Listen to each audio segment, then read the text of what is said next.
राम राम हरे हरे, हरे कृष्ण कृष्ण कृष्ण हरे हरे. कुंडलिक वरद हरि विठ्ठल श्री ज्ञानदेव तुकाराम पंढरीनाथ भगवान की जय. माऊली ज्ञानेश्वर महाराज की जय. छत्रपती शिवाजी महाराज की जय. भारत माता की जय. वंदे मातरम. आज खर तर हा तिसरा कार्यक्रम आहे, परंतु शब्द दिला होता चिंतनाला सुरुवात करण्यापूर्वी परिहार द्यायचा जर असं झालं तर मधुकर कांबळे सरांचा मगाशी फोन आला. म्हटले मला टेन्शन आलं होतं, पण म्हटलं रघुकुल रीत सदा चली आहे, जान न जाए पर वचन न जाए, अशा प्रकारचं. म्हणून मी घरात आल्या आल्या फोन सुरू केला आणि त्यांचा फोन आला. आणि खरं तर हा तुमच्या सर्व टीमच्या तपश्चर्याला माझा नमस्कार आहे. 365 दिवस अविरतपणे स्वतःचं घर, स्वतःची कामं, स्वतःचा संसार सांभाळून समाज प्रबोधनासाठी आपण झटत आहात. तर त्यासाठी तुम्हाला सर्वांना खरोखर खूप खूप नमस्कार.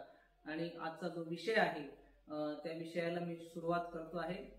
माझी स्क्रीन दिसते सर्वांना? हो सर, दिसते सर. Yes okay. तर सगळ्यात मराठी संतांची जी ज्ञात परंपरा आहे त्याचं हरिपाठामध्ये, गुरु परंपरेमध्ये स्वतः माऊलीने सांगितलंय की याची सुरुवात भगवान शिवशंकरापासून आहे. आणि मग त्या शिवशंकर आणि पार्वतीचा ब्रह्मज्ञानावर सुरू असलेला संवाद माशाच्या पोटामध्ये असलेल्या मच्छिंद्रनाथाने ऐकला आणि तोच बोध त्याने गोरक्षनाथाला केला. गोरक्षांनी तो गहिनीला दिला आणि तोच बोध आमच्या नाशिकच्या त्र्यंबकेश्वरच्या एका गुफेमध्ये गहिनीनाथांनी संत निवृत्तींना दिला आणि संत निवृत्तीने तो बोध जो आहे तो आपले असणारे परमशिष्य माऊली ज्ञानेश्वरांना दिला.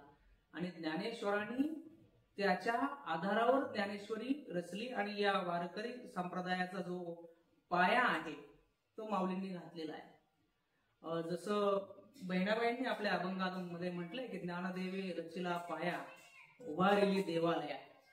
तर हे संत परंपरेचं जे देऊळ आहे याचं फाउंडेशन टाकण्याचं काम माऊली ज्ञानेश्वरांनी केलेलं आहे. आणि मग पुढे नामदेवांनी त्याचा विस्तार केला. एकनाथ महाराजांनी त्याला भागवताच्या रूपाने असेल, ज्ञानेश्वरीच्या प्रतिशुद्धीच्या रूपाने असेल, इतर अनेक त्यांचे ग्रंथ आहेत, भारुडे असतील, गवळणी असतील, या सगळ्यांच्या रूपाने त्यांनी त्याला आधार दिलेला आहे. आणि या सगळ्या संप्रदायाच्या कळसावर जे शोभतात ते आमचे तुकोबाराय आहेत. आणि तुकोबारायांनी जो कळस बसवला त्याच्यावर बहिणाबाई अशी म्हणते की मी त्या कळसावरची ध्वजा आहे. म्हणजे एका वेगळ्या अँगलने जर विचार केला तर सगळी संत पायावर आहेत, ती सगळी संत पुरुष आहेत. आणि जी ध्वजा म्हणून फडकते ना ती एक स्त्री आहे. म्हणून जे आपल्या संस्कृतीत म्हटलेलं यत्र नार्यस्तु पूजन्ते रमन्ते तत्र देवता, जिथे नारीची पूजा होते, नारीचा सन्मान होतो, तिथे देवतांचं अधिष्ठान असतं. तर ते खऱ्या अर्थाने या रूपकात्मक अभंगामध्ये सुद्धा बहिणाबाईंनी सांगितलेलं आहे. एक वारीच्या अनुषंगाने थोडस 2 मिनिटं घेतोय की वारी जी आज तिचा आषाढीच्या निमित्ताने पांडुरंगाच्या चरणी समारोप होतोय आणि उद्यापासून त्या दिंड्या, काही दिंड्या काल्यापासून परतीच्या प्रवासाचा उगम कुठे झाला तर इतिहास असा सांगतो की माऊलीच्या घराण्यांमध्ये पूर्वीपासून वारी होती. त्यानंतर तुकोबांच्या 12व्या पिढीपर्यंत ती वारी होती. विश्वंभर बाबाजी त्यांचे मूळ पुरुष होते तुकोबारायांचे, ते सुद्धा वारीला जायचे. त्यानंतर त्यांच्या वडिलांनी 40 वर्ष वारी केली. जेव्हा त्यांचे वडील थकले त्यानंतर तुकोबांनी वारी केली. तुकोबा माऊलींच्या पादुका घेऊन स्वतः वारीला जायचे. तुकोबांच्या सदैव वैकुंठ गमनानंतर त्यांचे असणारे बंधू कान्होबांनी ती परंपरा पुढे चालली. पुन्हा कान्होबांचा मृत्यू झाल्यानंतर तुकोबांचे असणारे धाकटे चिरंजीव नारायण महाराज त्यांनी ती वारी चालवली. आणि 1835ला देव संस्थांचं आणि आळंदी संस्थांचं जे स्वतंत्र पालखीचं हे सुरू झालं तर तो माऊलींची पालखी 1835ला पहिल्यांदा स्वतंत्रपणे सुरू करण्याचा मान जो आहे तो आदरणीय हैबत बाबा आरफळकर यांच्याकडे जातो. आणि जर आपण कधी माऊलीच्या मंदिरामध्ये गेला असाल तर तिथे त्यांच्या महाद्वारामध्ये पायरी आहे, हैबत बाबांची पायरी म्हणून. जशी रायगड बांधणाऱ्या हिरोजी इंदुलकरांची पायरी आहे जगदीश्वराच्या मंदिराला बघितलं जर आपण तर तिथे त्या पायरीवर असं लिहिलेलं आहे की सेवेच्या ठाई तत्पर हिरोजी इंदुलकर, आणि पांडुरंगाच्या दारामध्ये नामदेव पायरी आहे. ह्या 3 पायऱ्या महाराष्ट्रातल्या अत्यंत आदरणीय नव्हे वंदनीय आहेत. आणि त्या जी संतांची परंपरा आहे ती खरं तर ह्या माध्यमातून झालेली आहे. पण कोणत्या संतांनी काय केलं आणि कसं झालं याचा अधिकृत इतिहास आपल्याकडे तसा ऐतिहासिक दृष्टीने म्हटलं तर अवेलेबल नाहीये. परंतु तुमच्या माझ्यापर्यंत जी संतांची चरित्र आली ती चरित्र लिहिणारे आद्य चरित्रकार आमचे अहमदनगर, म्हणजे जे पूर्वीचं अहमदनगर आताच अहिल्यानगर, तिथल्या राहुरी तालुक्यामध्ये ताराबाद नावाचं गाव आहे. त्या गावामधले आद्य संत चरित्रकार त्यांना आपल्याला म्हणता येईल. नामदेवांनी जरी माऊलींचं चरित्र त्यांच्या गाथेमधून आदी तीर्थावळी समाधी प्रसंग अशा प्रकरणामधून मांडलं असतं, परंतु त्यानंतर संतांच्या चरित्रावर एवढ्या विस्तृतपणे संत लीलामृत, भक्ती विजय अशा ग्रंथांच्या माध्यमातून ज्यांनी लिखाण केलं असेल तर ते हे महिपती महाराज आहेत.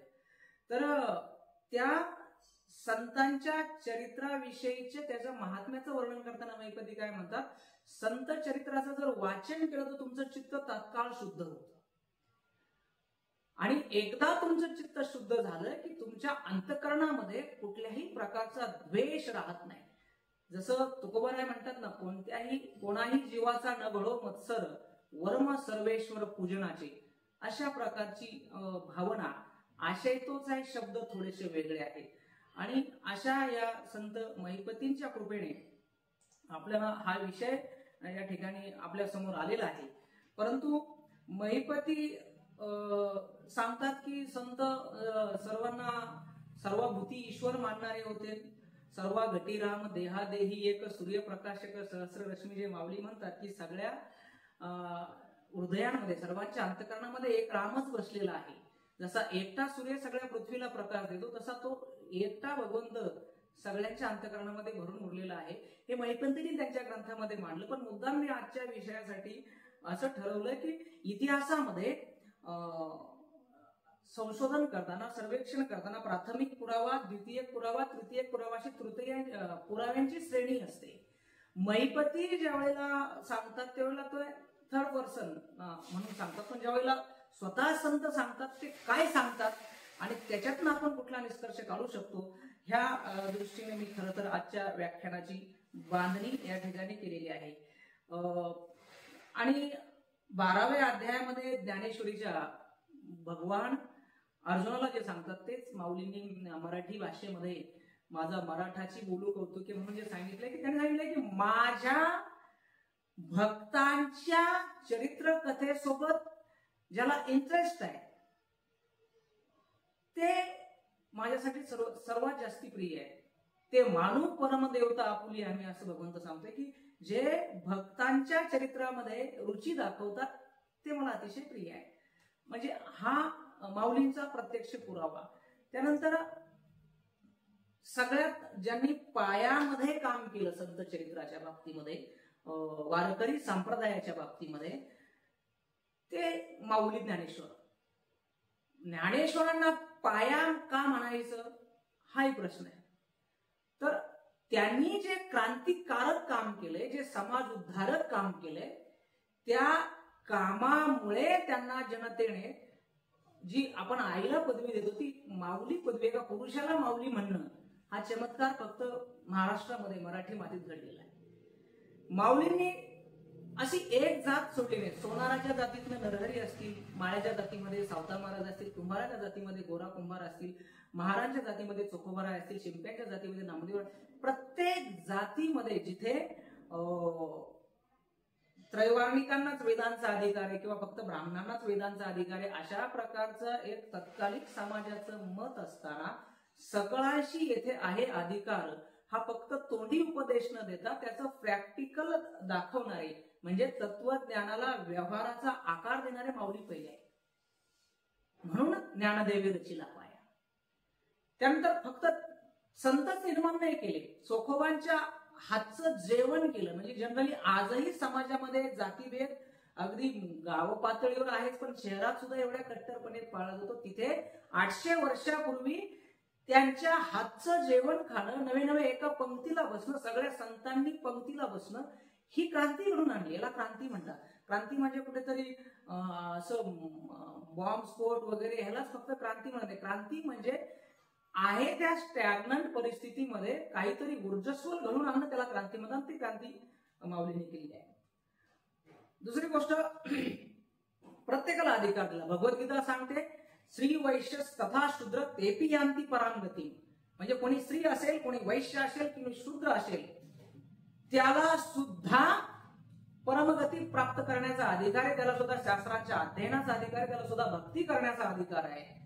पण ते ज्ञान संस्कृतामध्ये होतं, कुठेतरी समाजापर्यंत झेपलेलं होतं. त्यामुळे ज्यांच्या ज्यांच्या हातामध्ये त्याच्या नाड्या आवडलेल्या होत्या त्या लोकांनी सर्वसामान्यांना कुठेतरी त्यापासून दूर ठेवलं. त्यावेळेला त्या सर्वांना अधिकार देणारे माऊली पहिले आहे. दुसरी गोष्ट, आपण म्हणतो वेद. वेद या शब्दांचा अर्थच ज्ञान आहे. वेदांचं सार पुराणांमध्ये आलं, पुराणांचं सार पुन्हा महाभारतामध्ये आलं. पण महाभारत सुद्धा 1,00,000 श्लोकांचं आहे, म्हणून त्याही महाभारताचं सार पुन्हा 700 श्लोकांच्या श्रीमद भगवद्गीतेमध्ये आलं. परंतु ती भगवद्गीता सुद्धा संस्कृतामध्ये आहे आणि तुम्ही आम्ही लोक, आमची लोकभाषा प्राकृत आहे, मराठी आहे, महाराष्ट्री आहे तत्कालीन भाषेचा विचार करता. आणि महाराष्ट्री भाषेमध्ये जो अडाणी माणूस आहे त्याला ती संस्कृत भाषा, ती प्राकृत भाषा त्याला समजत नाही. म्हणून ते ज्ञान ज्ञानेश्वरीच्या रूपाने देशिकार लेणं जे आहे, तत्वज्ञानाचं देशिकार लेणं साकारणारे माऊली पहिले आहे. आणि फक्त आता हे कुठेतरी एखाद्या मंदिरात बसून ग्रंथ लिहिला, ज्ञान सांगितलं, समोरच्याला दिलं, इथपर्यंत माऊली थांबले नाहीत. तर जे जे आपणाशी ठावे ते ते इतरांशी शिकवावे असं जे समर्थाने म्हटलेलं आहे, ते ज्ञान घेऊन महाराष्ट्रापासून दिल्ली, पंजाब पर्यंत गेले आहे. आणि तिथपर्यंत त्या अद्वैत तत्वज्ञानाचा, तिथपर्यंत त्या एकोप्याच्या तत्वज्ञानाचा माऊलींनी प्रसार केलेला आहे. आणि म्हणून माऊलींना म्हणतात की ते संप्रदायाचे फाउंडर मेंबर आहेत. म्हणण्यापेक्षा त्यांनी फाउंडेशन रचलं आहे. इमारत जी फळं आली म्हणतो ना आपण, इमारतीला फळ आलं ना, ते इमारतीला फळ येण्यामध्ये त्याचं सिंचन करण्याचं, मुळामध्ये सिंचन करण्याचं काम माऊलींचं आहे. म्हणून त्यांना म्हणतात ज्ञानदेव शिल्पायन. आता यांचे काही प्रत्यक्ष प्रमाण आपण बघूया. 9व्या अध्यायामध्ये राजविद्या राजगुह्यम म्हणजे काय, की ह्याच्या पलीकडचं नॉलेज जगामध्ये कुठलं नाही, हेच अल्टिमेट नॉलेज आहे. त्या नॉलेजमध्ये सांगताना जातीवाद जे आहे, भेदाभेद जो आहे, त्याचा स्पष्ट शब्दांमध्ये माऊलींनी पहिल्यांदा संत परंपरेमध्ये माऊलींनी निषेध केला आहे. 9व्या अध्यायामध्ये 452 आणि 456 नंबरच्या 2 ओव्या तुम्हाला स्क्रीनमध्ये दिसत असेल, तुम्ही बघून घ्या, स्क्रीनशॉट मारा, नंतर गुगल करा. त्यांनी काय म्हटलंय, मनोनी भक्तीला येत सरे जाती अप्रमाण. तुमच्या जातीला कुठलं स्टँडर्ड नाहीये, प्रमाण नाहीये, पुरावा नाहीये. कुठल्या आधारावर तुम्ही जातीभेद मानताय? असं कुठल्याही शास्त्रामध्ये लिहिलं नाही की अमुक जातीचा हलका आणि तमुक जातीचा श्रेष्ठ आहे म्हणून. तरी तुम्ही श्रेष्ठ कनिष्ठ कुठे मानताय? याच्यावरच्या अजून सविस्तर ओव्या त्या पूर्ण अध्यायामध्ये वेळ मिळेल तेव्हा तुम्ही बघून घ्या. त्यानंतर 456च्या ओवीमध्ये काय म्हणतात की जाती, वर्ण आणि कुळ हे आगळ्याची का आकारण. आता संविधानाचा ज्यांचा अभ्यास आहे त्यांनी कलम 14, 15, 16 एकदा काढून बघावे. त्या प्रत्येक कलमामध्ये म्हटलेलं आहे की जन्मस्थान, लिंग, जात, वर्ण याच्यावरून कुठल्याही व्यक्तीला कुठल्याही गोष्टीचा अधिकार नाकारता येणार नाही. संविधानाच्या पूर्वी 800 वर्ष माऊलींनी म्हटलं कुळ, जाती, वर्ण हे आगळ्याची का आकार. नुसतं कुळ आकारण नाही, जाती पण आकारण आहे. जाती पण व्यर्थ आहे, वर्ण सुद्धा व्यर्थ आहे. कोणी म्हणे मी ब्राह्मण आहे, मी वैश्य आहे, मी शूद्र, अरे व्यर्थ आहेत. वर्ण ही एक सिस्टीम म्हणून डेव्हलप झाले होते, भेदभाव म्हणून डेव्हलप झालेले नाहीये. त्याच्यामुळे ते अकारण आहे. अशा प्रकारचं काय म्हणतात आपण त्याला स्पष्ट मत माऊलींनी 9व्या अध्यायामध्ये व्यक्त केलं आहे. पुढे त्याच अध्यायामध्ये त्या पूर्ण सगळ्या ओव्या मी तुम्हाला या ठिकाणी दिलेल्या आहेत. आता मी ज्या वेळेला हे प्रेझेंटेशन तयार केलं त्यावेळेस मी एक 1.5 तासाचं, मी त्या सरांनी सांगितलं 8 ते 10 असतं, म्हटलं 1.5 तासातलं आपल्याला असेल म्हणून त्या अनुषंगाने ते सविस्तर बनवलं होतं. परंतु आता मला 35 मिनिटांमध्ये हे सगळं मांडायचं आहे. त्याच्यामुळे मी प्रत्येक ओवी डिटेल वाचून न दाखवता फक्त त्यातला भाव तुम्हाला सांगून पुढे जातोय. ज्यांना कुणाला जिज्ञासा असेल ते स्क्रीनशॉट घेऊ शकतात किंवा नंतर घरी वाचू शकतात. ते ओव्यांचे क्रमांक त्या ठिकाणी टिक करून. इथे एक सुंदर उपमा दिलेली माऊलीने की वहाळ ओहळ तोपर्यंतच असं, म्हणजे कुठलाही एखादा ओढा असतो, गटार असेल, ते तोपर्यंत नाही जोपर्यंत ते गंगेला मिळत नाही. एकदा गंगेला मिळालं की तो ओहळ राहत नाही, ती गंगा होऊन जाते. आणि गंगा सुद्धा जोपर्यंत समुद्राला मिळत नाही तोपर्यंत स्वतंत्र नदी राहते. एकदा ती समुद्राला येऊन प्राप्त झाली की गंगेचं गंगा पण निघून जातं, ती समुद्र होऊन जाते. तसं तुम्ही तुमचं वेगळं अस्तित्व जोपर्यंत मी कोणीतरी वेगळं आहे, मी कोणतरी फलाना आहे, मी कोणतरी डिमका आहे असं म्हणून स्वतःला एकरूप होण्यापासून वेगळं पकडतो पण तुम्ही वेगळे आहे. पण एकदा का तुम्ही एकत्र आला तर त्यावेळेला तुम्ही व्यापक झाला असता. त्यावेळेस तुम्ही ओहळाची गंगा होता, गंगेचा समुद्र होता. आणि याचं कारण असं सांगितलंय भगवंताने 7व्या अध्यायामध्ये 32 क्रमांकाची ओळी. सोन्याचे मणी केले आणि त्या सोन्याच्या दोऱ्यामध्ये ओवले. जसं आपण एखादा सोन्याचा हार असतो ना, त्याच्यामध्ये सोन्याचे मणी करून सोन्याच्या दोऱ्यामध्ये होतं. मग ते मणी आणि तो दोरा वेगळा आहे का? नाहीच आहे. तसं या सगळ्या जगाला धारण करणारा मी आहे. तैसे म्या जग धरले सभाई अभ्यंतरी. हे सगळं जग आतून बाहेरून मीच धरलेलं आहे. मग कोण हलका आणि कोण भारी आहे? ऐशे भूताप्रती आनंद जे प्रकृती वशे दिशे जीवन ते आगवा ठाई भिन्न मीची आहे. म्हणजे एखाद्याचं प्रकृती वशामध्ये, म्हणजे समजा कोणी केनियात राहणारा असेल त्याची शरीराची ठेवण वेगळी आहे, श्रीलंकेत राहणारा त्याची ठेवण वेगळी, महाराष्ट्रातला वेगळा आहे, भूतान मधला वेगळा आहे, नागालँड मध्ये वेगळा आहे. मग त्याचं शरीर दिसतं वेगळं. कशामुळे दिसतं? प्रकृती वशात. प्रकृती तिथलं वातावरण तसं आहे, तिथलं हवामान तसं आहे, त्याचं दिसणं वेगळं, त्याचं असणं वेगळं, त्याचा स्वभाव वेगळा आहे, त्याची भाषा वेगळी आहे. परंतु त्याच्या अंतःकरणामध्ये बसणारा जो अंतरात्मा आहे तो भगवंत आहे, तो मीच आहे. म्हणजे बघा इथे फक्त अजून एक महत्वाची गोष्ट आहे. भूतांप्रती या शब्दावर जर आपण गौर केला तर आपण तुम्ही आम्ही सगळे म्हणतो मानवता हा धर्म, मानवता ही जात. पण मानवतेच्या पलीकडे जाऊन माऊलींचा विचार आहे. भूत म्हणजे जे जे जन्माला आलंय ते. मग त्यात नुसतं माणूस येत नाही, त्यात कुत्रा पण येतो, त्यात गाय पण येते, त्यात मुंगी पण येते, त्यात हत्ती पण येतो. भगवद्गीतेच्या 5व्या अध्यायामध्ये खूप एक सुंदर वचन आहे. आठवल्यानंतर सांगतो की त्यात समदर्शी पंडिताचं उदाहरण दिलेलं आहे त्यांनी, की शुनीचैव स्वभाग्याच्या पंडिता समदर्शिना असं म्हटलेलं आहे की ब्राह्मणा गवी असतील. ब्राह्मण जरी आला आणि समोर गाय आली, दोघांची डिग्री सेम असली पाहिजे. ब्राह्मण आला समोर कुत्रा आला, दोघांची डिग्री सेम असली पाहिजे. ज्याला आपण ह्याच्यामध्ये हायरार्की म्हणतो ना आपण, की कोणत्या नंबरला कोणती गोष्ट, 1 नंबरला इंडियन राष्ट्रपती, 2 नंबरला कोण, असं अशी हायरार्की नाही याच्यामध्ये. कुत्रा असो, कुत्रा खाणारा असो, शुनीचैव स्वभाग्याचे, कुत्रा आणि कुत्र्याला खाणारा दोघांची रँक एकच आहे. दोघांना समदृष्टीने बघायचं, त्याला पंडित म्हणतात. जो प्रत्येकाकडे समान दृष्टीने समानतेच्या भावनेने बघतो त्याला पंडित म्हणतात. आणि ज्याच्या डोळ्यामध्ये भेद आहे तो असुर असतो, तो राक्षस असतो. हे माऊलींचं मत आहे. त्यानंतर इथे 10व्या अध्यायात 305 आणि 15व्या अध्यायात 421 नंबरच्या ओळी तुम्हाला स्क्रीनवर दिसते. त्यांनी काय सांगितलं? साणे थोर न म्हणावे. अमुक थोर आहे, अमुक लहान आहे, हे श्रेष्ठ आहे, हे कनिष्ठ आहे, तुमचा धर्म खराब आहे, आमचा धर्म श्रेष्ठ आहे, याच तोंडाला इकडे याच दिशेला तोंड करून नमस्कार करा, याच देवाला नमस्कार करा, असेच कपडे घाला, असं हे अपेक्षितच नाही आहे. हे संतांना अपेक्षितच नाही. साणे थोरे न म्हणावे, उंच नीच भाव सांडावे. हा उंच आहे तो नीच आहे हा भाव सोडून द्या. कारण सर्वजण भगवंत रूप आहे. विष्णुमय जग वैष्णवांचा धर्म, भेदा भेद भ्रम अमंगळ हा जो आजचा विषय आहे. हे जग सगळं विष्णुमय आहे, भगवंतमय आहे.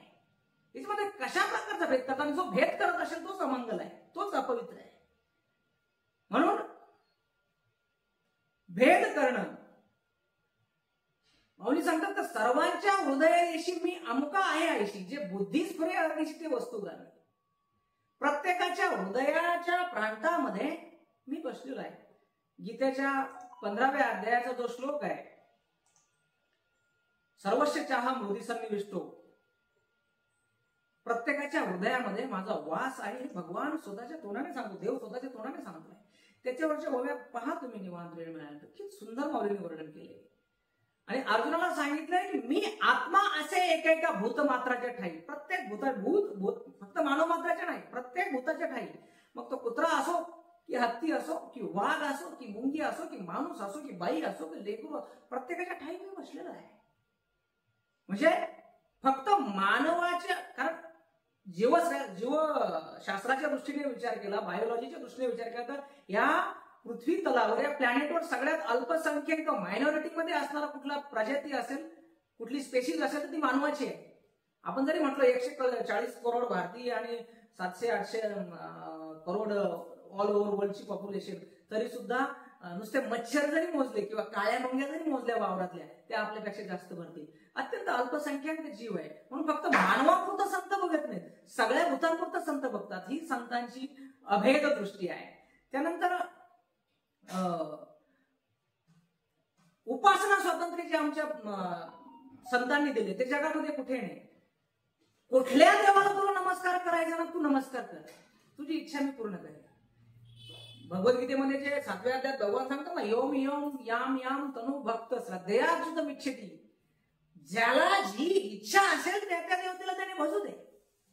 10व्या अध्यायामध्ये भगवान सांगतात, यद्य विभूतिमत सत्वम श्रीमद ऊर्जितमेव तत्त देवात गच्छत्वम मम तेजंसम. जिथे जिथे तुम्हाला तेजस्विता दिसते, जिथे जिथे तपस्विता दिसते, जिथे जिथे तुम्हाला काहीतरी विभूतिमत्वाचा साक्षात्कार होतो, तिथे मी आहे असं समजून नमस्कार करा.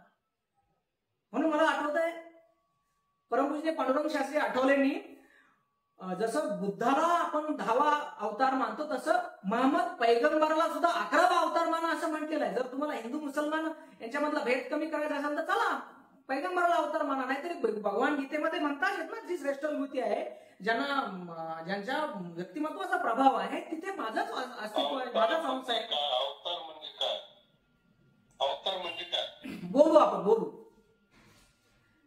आता त्यानंतर दुसरा जो नाम्या तयाचा किंकर त्याने केला विस्तार.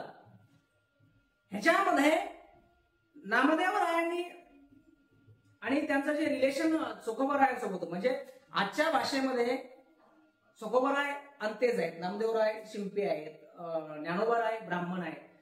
परंतु त्यांची भाषा कशी आहे, चोखा माझा जीव चोखा माझा भाव, कुळधर्म देव चोखा माझा.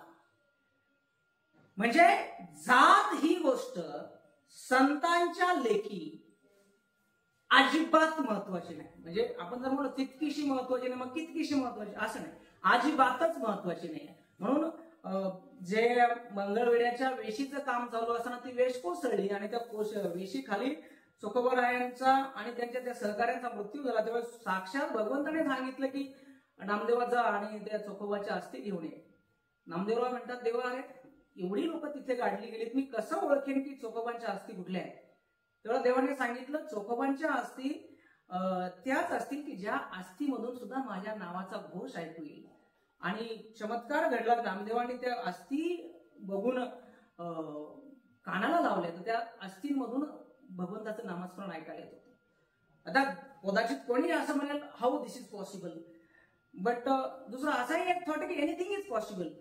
तिसरा असाही एक थॉट आहे की भाषेच्या अभिधा लक्षणा व्यंजना या ज्या शक्ती जर ध्यानात घेतल्या तर लाक्षणिक अर्थाने असंही म्हणता येईल की त्यांची समर्पित भक्ती इतकी होती, डिवोशन इतकं होतं, त्याचं रूपक म्हणून ते वर्णन केलं. जे काय असेल ते असेल, परंतु नामदेवांनी त्यांचा अंत्यसंस्कार केले हे मात्र मानावंच लागेल. दुसरी गोष्ट, ज्या वेळेला चोखोबारायांना समाधी दिली त्यावेळेला तिथे कोण होतं? तिथे नामदेवांनी वर्णन केलं, संत समुदाय पताकांचे भार लोटले गजर ऐकावया. तिथे फक्त नामदेव आणि भगवंत नाही येतो. चोखोबारायांच्या अस्थी घेऊन नामदेवराय आल्यानंतर भगवंताने ते पेतांबरामध्ये घेतलेले आहेत, म्हणून फक्त भगवंताने ते त्यांचं अंत्यसंस्कार केले नाही, तर तिथे सगळ्या संतांचे समुदाय, मग तिथे गोरोबा काकापासून नरहरी सोनारापर्यंत जी काही त्यावेळेला संतांची पूर्ण मांदियाळी होती, पूर्ण टीम होती, जनाबाईंपासून तर पूर्ण चोखोबांच्या परिवारापर्यंत, ऐशी आनंदाने नामाच्या गजरी दिली महाद्वारी भगवंताच्या महाद्वारी समाधी देण्याचं काम जे आहे ते नामदेवरायांनी केलंय. आणि याचा अजून पुरावा नामदेवरायांच्या शब्दात सांगा, जेथे मी तू पण मावळलं, मी वेगळा आहे आणि तू कोणीतरी वेगळा आहे, हा भावच जिथे नाहीये, तिथे मी कुणीतरी श्रेष्ठ आहे, तू तरी कुणीतरी कनिष्ठ आहे, तुझी जात कुणीतरी वेगळी आहे, तुझा धर्म कोणतरी वेगळा आहे, माझा धर्म कोणतरी वेगळा आहे, हा भावच नाही. कारण तू नाहीच आहेस, मी नाहीच आहे, आपण दोघं एक आहोत. ही जी भावना आहे ही नामदेवरायांनी सुद्धा आपल्या अभंगातून अनंत मोठा आहे. म्हणजे ज्याला मराठी मातीमध्ये जो जन्माला आलाय त्याने खरं तर हे संतांचे अभंग वाचावेत. आणि मी खरं तर या संतवाणी संमेलनाच्या आयोगांना धन्यवाद यासाठी देतो की जेव्हापासून त्यांनी मला सांगितले असं बोला, तेव्हापासून मी सगळ्या संतांच्या गाथा वाचून काढल्या. नाही तर अगोदर जनरली काय असतं, सगळ्या कीर्तनकार प्रवचनकाराचं तेच होतं, ज्ञानेश्वरी गाथा आणि फार फार तर नाथबाबा नामदेवराय इथपर्यंत आपण जातो, पण कधीतरी जनाईचे अभंग, कधीतरी चोखोबांचे अभंग, कधीतरी शेख महबादांचे अभंग, कधीतरी कबीरांचे दोहे हे बघितले पाहिजे, पण ते बघणं होत नाही, कारण जे प्रचलित आहे तेच पुढे जातं. पण ह्या निमित्ताने मला हे सगळं खंगाळायला मिळालं. खरं तर चोखोबा त्यांच्या शब्दामध्ये देवाचं वर्णन करताना म्हणतात, वर्ण अभिमान न धरी काहीचा. देवाला वर्ण आणि वर्णाविषयीचा अभिमान याचे अजिबात घेणं नाहीये, त्याला फक्त भक्ती गोड लागते, आणि म्हणून भगवंताला माऊली म्हटलेले चोखोबा आहे. दुसऱ्या एका अभंगामध्ये जे आपण आता प्रातिनिधिक मनोगतामध्ये व्यक्त केलं ना की जगाच्या कल्याणा, तसं इथे दिनांचा दयाळ पंढरी. पंढरीमध्ये कोण आहे? जे दीन आहेत, जगी जे दीन अति पतित, जे साने गुरुजींनी त्यांच्या प्रार्थनेमध्ये म्हटले, त्या दणांना दया करणारा, त्यांना जवळ घेणारा तो या ठिकाणी पांडुरंग आहे. त्यानंतर दुसरी गोष्ट चोखोबा काय सांगतात की असं नाही की बाबा एखादा कोणीतरी पवित्र आहे आणि मग त्याने यायचं आणि त्यानेच भक्ती करायची, त्यानेच वारी करायची, त्यानेच शुद्ध व्हायचं, असं नाही. खट नट यावे शुद्ध होऊन जावे, कुणी याव, कारण ही पंढरीचा हाट, कौलांची पेठ, मिळाले चतुष्टवात्र, ह्या मुक्त आहे, ओपन आहे, कोणी आणि शॉपिंग करून जा इकडनं. हरिनाम गरजता भय नाही चिंता, आणि एकदा हरिनाम तुम्ही घेतलं, तुम्हाला भीती नाही, तुम्हाला चिंता नाही. हे मी नाही सांगते, म्हणजे हा रमेश वाघ नाही सांगत आहे, चोखोबा पण नाही सांगत. चोखोबा कारण ऐसे बोले गीता भागवते, गीते आणि भागवतेमध्ये सांगितले, याचा अर्थ गीता आणि भागवत त्यांनी प्रॉपरली वाचलेलं होतं. दुसरा जो माऊलीने मुद्दा उपस्थित केला होता की देव सगळ्यांच्या ठिकाणी आहे, तेच चोखोबा सांगतात, देव हा निष्काम सर्व ठाई. देवाला कुठंतरी देवाचा सुप्त हेतू आहे आणि म्हणून तो सगळ्यांच्या अंतःकरणामध्ये येऊन बसला असं नव्हे. देवाला काहीच कामना नाहीये. जो देवाला नमस्कार करतो त्याच्याही ठाई तोच आहे, आणि जो नमस्कार करत नाही, शिव्या घालतो, त्यालाही देव तोच चालवतो. असं कुठं आहे की बाबा जो देवाला मानत नाही, मग त्याच्या हृदयामध्ये जे 0.2 HP ची मोटार बसवली, ती बंद पडली आणि तो मेला, त्याची ती मोटर चालवून त्याचं ते दिवसाला जे काही लिटर ब्लड असेल ते पंपिंग करण्याचं काम तो करतोच आहे. म्हणून चोखोबांनी अतिशय सायंटिफिक ही गोष्ट सांगितली, देव हा निष्काम सर्वांत आहे, सगळ्यांच्या अंतःकरणामध्ये निष्काम आहे, त्याला कुठल्याही प्रकारची कामना नाही. त्यानंतर पुढे काय सांगतात की ते माझे मायबाप सोयरे सज्जन तया तनुमन ओवाळीन. कोणाला? की जे पंढरीचे वारकरी आहे, म्हणजे तो पंढरीचा वारेकरी कुठल्याही जातीचा असेल, कुठल्याही गावातला असेल, मग तो विदर्भातला आहे का तो मराठवाड्यातला आहे की तो वेगळ्या विदर्भाची मागणी करणार आहे का तो अमुक पक्षाचा आहे, काही घेणं नाही. तो वारकरी आहे ना, तो माझा सज्जन आहे, तो माझा सोयरा आहे, आणि ते फक्त या जन्मातले माझे पार्टनर्स नाहीयेत, या जन्मात त्या सहकारी नाहीत, जन्म जन्मांतरीचे सहकारी, असं चोखोबा आहे त्या याच्यामध्ये म्हणतात. त्यानंतर पुढे सगळ्या संतांची जी नावं दिलीत त्यांनी, तर ज्यांना ज्यांना आता एक टिपिकल समाजाचं जे कुसुमाग्रजांची खूप सुंदर कविता आहे की टिळक झाले ब्राह्मणांचे, फुले झाली माळ्यांचे, आणि गांधीजींचा फोटो म्हणतोय की मी फक्त उघडू सरकारी कार्यालयातल्या मोकळ्या भिंतींवर. तसं जे जनरली समाजामध्ये होते की माझ्या बघण्यामध्ये बऱ्याच वेळा तरी असं आहे की गावोगावच्या वेळेला सेना न्हावी महाराजांची जयंती असते त्यावेळेला त्या आयोजन समितीमध्ये जनरली सगळे न्हावी दिसतात. ज्यावेळेला चोखा महाराजांची जयंती असते त्यावेळेला त्या समाजाचे लोक असतात. ज्यावेळेला नामदेव महाराजांची जयंती साजरी करायची, पुण्यतिथी साजरी करायची, त्यावेळेला त्या समाजाचे लोक त्या आयोजनामध्ये पुढे दिसतात. म्हणजे ही ज्या वाटण्या आहेत ना, हे संतांना मान्य नाही. म्हणून इथे त्यांनी सगळ्या संतांची नावं जी आहेत ती ठिकाणी या अभंगामध्ये दिलेलं आहे, आणि त्यांचा प्रेमभाव जो आहे, शेवटच्या चरणामधला शेवटचा शब्द आहे, फक्त नुसती नावं नाही तर त्यांच्याविषयी अंतःकरणात असलेला प्रेमाचा भाव त्यांनी त्या ठिकाणी व्यक्त केला आहे. त्यानंतर इथे सुद्धा जनाबाईच्या जर साक्ष आपण काढली, जनाबाई काय म्हणतात, इथे सुद्धा त्यांनी सगळ्या अगदी कसाई असणारा सज्जन कसाई पासून तर कमाल असेल, कबीरांचा जो मुलगा कबीर असतील, या सगळ्यांना त्यांनी एकत्र करण्याचं काम केलेलं आहे. आणि त्या सगळ्यांना वैष्णव म्हणून, फक्त जे सवर्ण संत आहेत, जे अमुक आहेत त्यांनाच मी ओवाळीन असं जनाबाई म्हणत नाही. त्या सगळ्यांना वैष्णवाचरणी करी ओवाळणी, त्या सगळ्या वैष्णवाच्या चरणी मी ओवाळणी करते असं जनाबाई म्हणते आहे. जर नरहरी सोनारांचं या विषयावर जर आपण प्रमाण घेतो तर जे माऊलींनी म्हटले, जे चोखोबांनी म्हटले, जे नामदेवरायांनी म्हटले तेच वाक्य बघा, आशय तोच आहे, वाक्य फक्त शब्द वेगळे. जग हे अवघे सारे ब्रह्मरूप सर्वभूती एक पांडुरंग. सगळं जग हे ब्रह्मरूप आहे आणि सगळ्या भूती, आता सगळ्या मानवी एक पांडुरंग नाही, मानवात तर आहे पण सगळ्या भूतामध्ये सुद्धा आहे. म्हणजे तत्वज्ञान किती डीप मध्ये या लोकांनी नुसतं अनुभवलं नाही, तर त्याचं प्रचिती जशी आपल्याला आली तशी ती शब्दांमधून मांडण्याचा प्रयत्न केलेला आहे. आता पुढच्या संतांची जर साक्ष काढायची झाली तर सावता माळी महाराज, आमची माळे याची जात रोप लावू बागायत वगैरे जे म्हणतात, त्यावेळेला त्याच्याच पुढच्या अभंगामध्ये म्हणतात ते की माझी जात हीन आहे, जनरली समाजाच्या दृष्टीने मी हीन यातीच आहे, पण त्याच्यामधलं शेवटचा भाव काय, दुजे पण न्यावे भंगा. हे जे तू वेगळा मी वेगळा, हा वेगळेपणा घालून टाक. हा फक्त पांडुरंगाला सांगितलेला उपदेश आहे का? नाहीच आहे. हा तुमच्या आमच्यापैकी जो कोणी सावता महाराजांना जेव्हा केव्हा वाचेल त्यावेळेला त्यांनी हे फॉलो करायचे. कारण सावता महाराज मला सांगतायत की दुजेपणा जो आहे तो सोडून द्यायचा आहे, तर मी सावता महाराजांचा खरा फॉलोअर होऊ शकतो. त्यानंतर सावता महाराजांचं जे आपण मगाशी एक उल्लेख मला वाटतं केला पण तरी, कर्म हीच भक्ती, कर्म हीच पूजा. सगळ्यात मोठं उदाहरण वारकरी संप्रदायामध्ये सावतोबा आहे. कांदामुळा भाजी अवघी विठाबाई माझी, माझा विठोबा माझ्या कांदामुळा भाजीमध्येच आहे.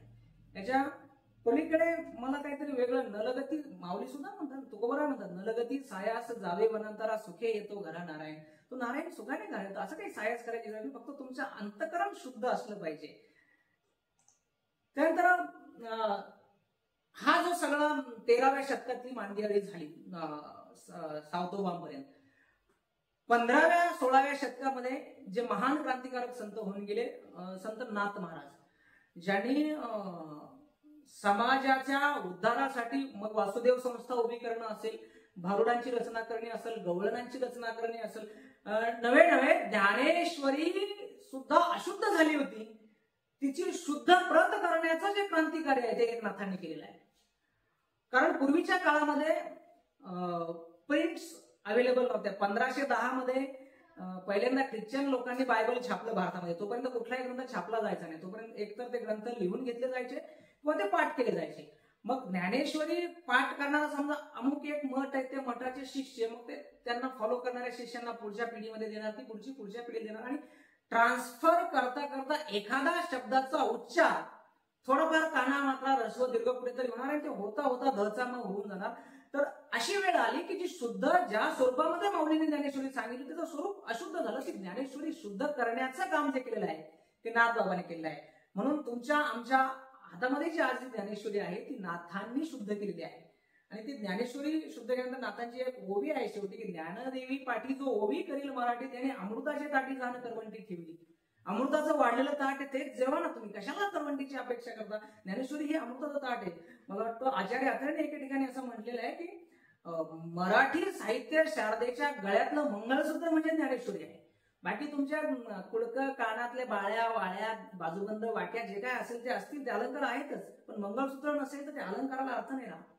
तर खऱ्या अर्थाने आपली मराठी भाषा सौभाग्यवती करण्याचं काम माऊलींनी केलं आणि ती मराठी भाषेतलं जे ज्ञान आहे ते शुद्ध स्वरूपामध्ये पुन्हा तुमच्या आमच्यामध्ये समोर आणण्याचं काम नाथांनी केलेलं आहे. आणि आजही त्यांचं काम करणारे वासुदेव जे आहेत वेगळ्या स्वरूपात का असताना पण ती संस्था अजून टिकून आहे. तिथे सुद्धा नाथ त्यांच्या अभंगामध्ये काय म्हणतात की न म्हणे उंच नीच याती कुळ. याती म्हणजे जात उंच आहे असं म्हणू नका, जात नीच आहे असं म्हणू नका, कुळ उच्च आहे असं म्हणू नका, कुळ नीच आहे असं म्हणू नका. वर्ण व्यक्ती शील न पाहिजे. वर्ण कसा आहे, तो हलका आहे भारी हे बघू नका. व्यक्ती कुठला आहे, काळा आहे गोरा आहे हे बघू नका, जाड आहे लोकड आहे अजिबात बघू नका. अशा प्रकारचा हा उपदेश नाथबाबांनी केलेला आहे. त्यानंतर नाथबाबांच्याच काळामध्ये म्हणजे अशी आख्यायिका आहे की छत्रपती शिवाजी महाराजांचे आजोबा मालोजी राजे भोसले यांनी यांच्या मठाला देणगी दिल्याची पत्र आहे. श्रीगोंद्याचे संत शेख महम्मद महाराज त्याने एक खूप सुंदर सांगितलं की जनरली काय असतं ना, मी अधिकाऱ्याच्या पोटी जन्माला आलो म्हणजे मी अधिकारी, मी एखाद्या मंत्र्याच्या पोटी जन्माला आलो म्हणजे मी मंत्री, तसं मी ब्राह्मणाच्या पोटी जन्माला आलो म्हणजे मी श्रेष्ठ. अशा ज्या मान्यता होती त्या लोकांना त्यांनी एक सांगितलं, चंदना लावावे तरी चंदन तसे व्हावे, नाहीतरी गळावे गळवी. चंदनासारखं असेल तर चंदनाच्या पंक्तीला जाऊन बसा ना तुम्ही. तुमचा आचार कसा याच्यानुसार ठरतं की तुम्ही शूद्र आहात की तुम्ही श्रेष्ठ आहात. त्यानंतर त्यांनी नामदेवांचा उल्लेख केला आहे की तथाकथित समाजाच्या दृष्टीने शिंपी जात म्हणजे काय उच्च वर्ण आहे, पण त्याच्या हातचं दूध जे आहे ते भगवंत पितो, त्याला चालतं. मग तुम्हाला का चालू नाही? चोखोबांच्या सोबत नेहमी पांडुरंग जेवतोय. चोखोबांची जाती तत्कालीन समाजाच्या दृष्टीने ही नाही, पण देव जेवतोय, त्याला फरक नाही पडत आहे. म्हणून हा जो असा सगळ्यांना धरून चालणारा, सगळ्यांना तितकंच प्रेम देणारा, सगळ्यांसोबत राहणारा पांडुरंग आहे ना, तो मला सापडला असे म्हणणारे शेख मोहम्मद मुसलमान आहेत धर्माने. पण मुसलमान आहेत म्हणून पांडुरंगाने त्यांना दूर लुटलेले, म्हणून संत मंदिराने त्यांना दूर लुटलेले नाही. याचा पुरावा ते पुढच्या अभंगात देतात. ऐसे केले या गोपाळे नाही सोवळे ओवळे. इथं कोणी हा सोवळा आहे हा ओवळा आहे असं अजिबात नाहीये. आणि याचा अनुभव घ्यायचा असेल तर तुम्ही आम्ही आजही फिजिकली वारीमध्ये उपस्थित राहून बघू शकतो. एकमेकाला लागती पाहिजे. एखादा वयस्कर असतो 75-80 वर्षाचा वृद्ध, ज्याच्या 40-50 वाऱ्या झाल्यात, एखादा माझ्यासारखा नवखा जातो असतो फक्त बघायला म्हणून कशी वारी आहे बाबा, त्यालाही तो पायाला हात लावून नमस्कार करतोय, माऊली म्हणतोय ऐसे या केले गोपाळे. कारण प्रत्येकाच्या हृदयामध्ये गोविंद आहे. आणि शेख मोहम्मद म्हणतात शेख मोहम्मद अविंद, त्याचे हृदय गोविंद. मी अविंद आहे, माझे कान टोचलेले नाहीत, माझ्या कानामध्ये कुंडलं नाहीये, माझा धर्म हा नाही आहे, तरी माझ्या हृदयामध्ये गोविंद आहे. आणि म्हणून मला या सगळ्या संतांनी एक स्वीकारलं, नुसतं संतांनी स्वीकारलं नाही तर ज्या पद्धतीने मालोजी राजांनी त्यांना पत्र लिहिलं, ज्या पद्धतीने त्यांना ते दानपत्र दिलं, त्याच्यावरून असं कळलं त्यांना समाजाने सुद्धा स्वीकारलेलं आहे. त्यानंतर समर्थांचा जर विचार केला आपण 17व्या शतकामध्ये, आदरणीय रमेश वाघ सर यांना नम्र विनंती आहे की आपला वेळ संपत आहे. आपण माझं लक्ष आहे, अजून 7 मिनिटं आहेत माझ्याकडे. ब्राह्मणाचं ब्रह्म ते सोवळे, शूद्राचे ब्रह्म ते ओवळे, ऐशे वेगळे आगळे तेथे असायचे ना. म्हणजे 25 ला संपते ना.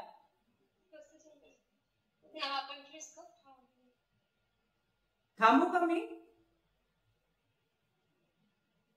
मी 8:45 ला सुरू केलेलं आहे. मी 9:35 ला बरोबर थांबतो. नाही sorry 9:30. Yes okay.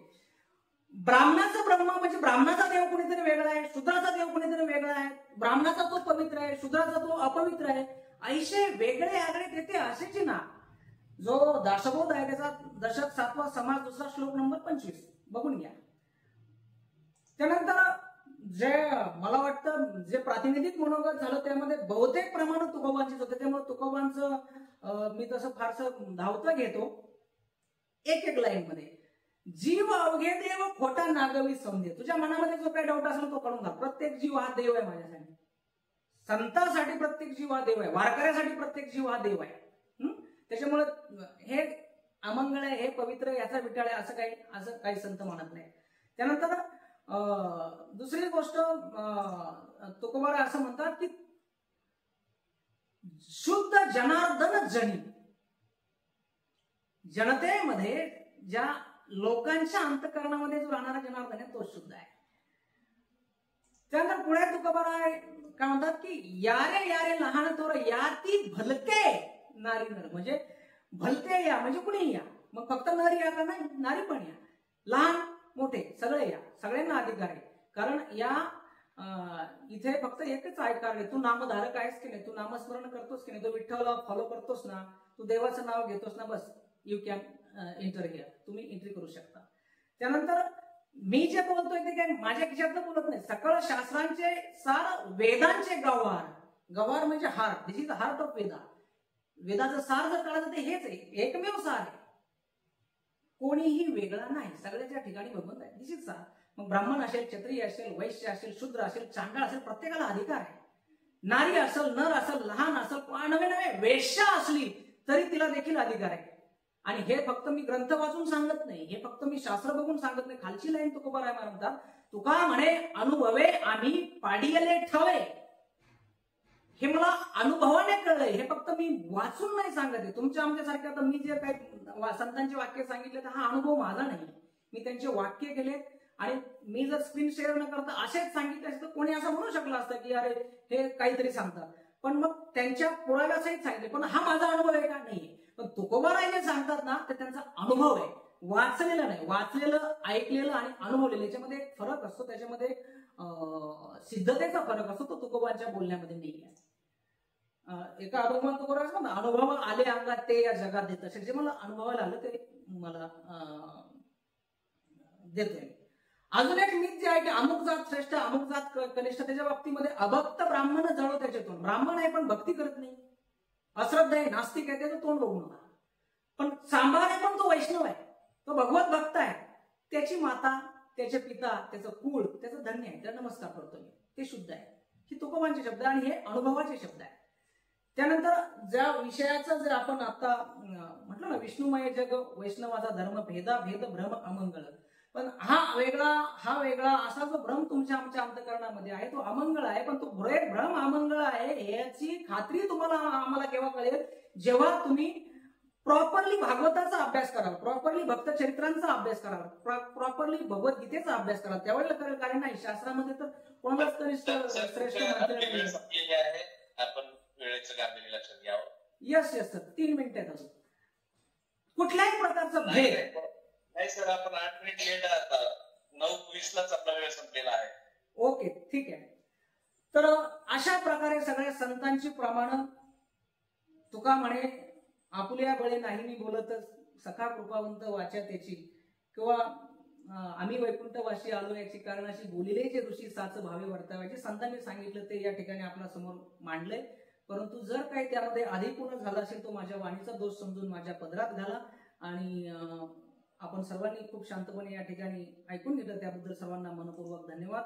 Ramakrishna Hari. Pundalik वरदा हरी विठ्ठल श्री ज्ञानदेव तुकाराम पंढरीनाथ भगवान की